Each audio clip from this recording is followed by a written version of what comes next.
Welcome to the Michigan Model for Health Learning to Enhance and Adapt for Prevention training. This training is designed to provide a trauma-informed approach to the Michigan Model for Health curriculum. My name is Kelly Walsh. I'm a graduate research assistant for this project. In this module, we will provide an overview of trauma and resilience. At the end of this module, you will be able to define trauma, provide some information about trauma and brain development, discuss the prevalence and impacts of trauma, including behaviors we see and trauma triggers, and finally, discuss the foundations of resilience. What is trauma? The Substance Abuse and Mental Health Services Administration defines it as an event, series of events, or circumstances that are experienced by an individual as physically or emotionally harmful or threatening and have lasting adverse effects on functioning and physical, social, emotional, or spiritual well-being. Some examples of trauma that your students may have experienced include things like abuse, either towards the students or another family member, drug or alcohol use in the household, or neighborhood violence. It could even be more universal things like the recent COVID-19 pandemic. This is the How Brains Are Built video.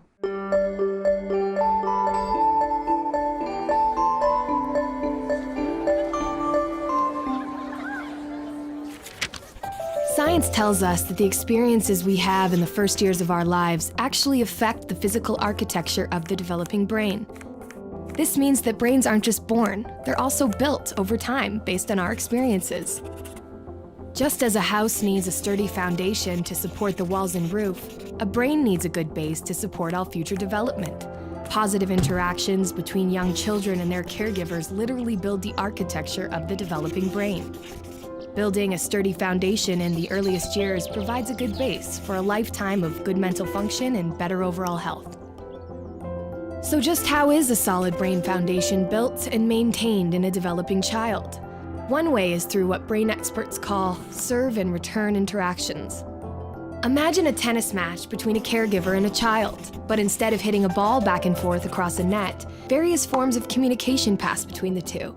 From eye contact to touch, from singing to simple games like peekaboo. These interactions, repeated throughout a young person's developing years, are the bricks that build a healthy foundation for all future development.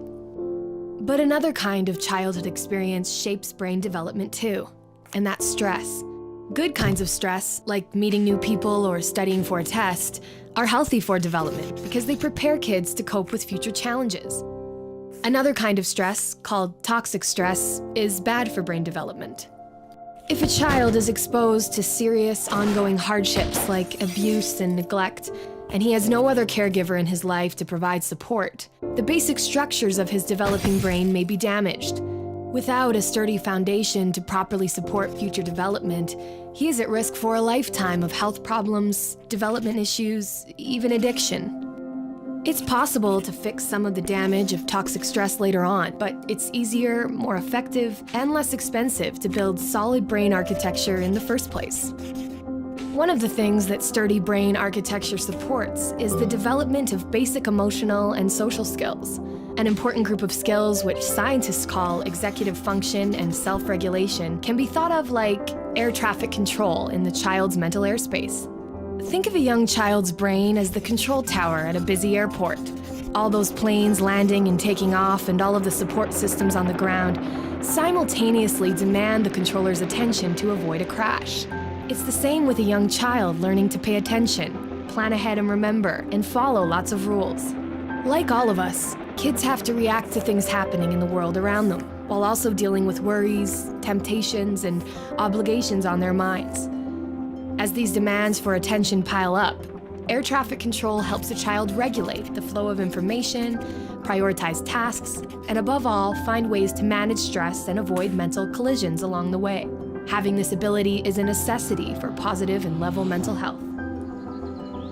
Developing effective air traffic control, overcoming toxic stress, and building solid brain architecture are things kids can't do on their own. And since strong societies are made up of healthy, contributing individuals, it's up to us as a community to make sure all young people have the kinds of nurturing experiences they need for positive development. To build better futures, we need to build better brains.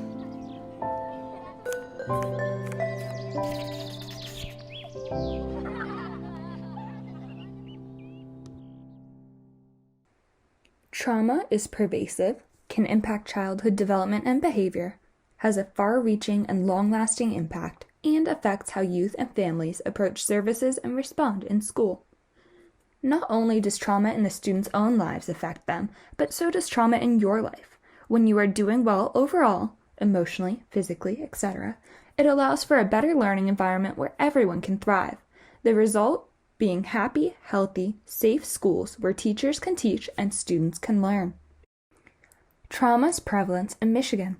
17% of Michigan adults reported experiencing physical abuse before the age of 18. 11% of Michigan adults reported sexual abuse. 28.5% of Michigan children ages 0 to 17 reported 2 or more adverse childhood experiences, or ACEs. 42.2% of Michigan children whose household income is 0 to 99% of FPL reported 2 or more ACEs. 48.7% of those who received children's special health care services reported 2 or more ACEs. Another study asked whether participants had any of 10 adverse childhood experiences before they turned 18. These experiences included physical, sexual, or emotional abuse, physical or emotional neglect, living with a person with mental illness, substance abuse problems or who was incarcerated, parents or caregivers who were separated or divorced, or witnessed domestic violence. They found that ACEs are common, and a person with one ACE was more likely to have additional ACEs. These are some warning signs and symptoms in children and adolescents that we may see in school. These include emotional numbing, trigger avoidance, substance abuse, risky behaviors, depression or suicidal ideation, or anxiety or social distress. Do any of these behaviors resemble youth or adults that you've worked with?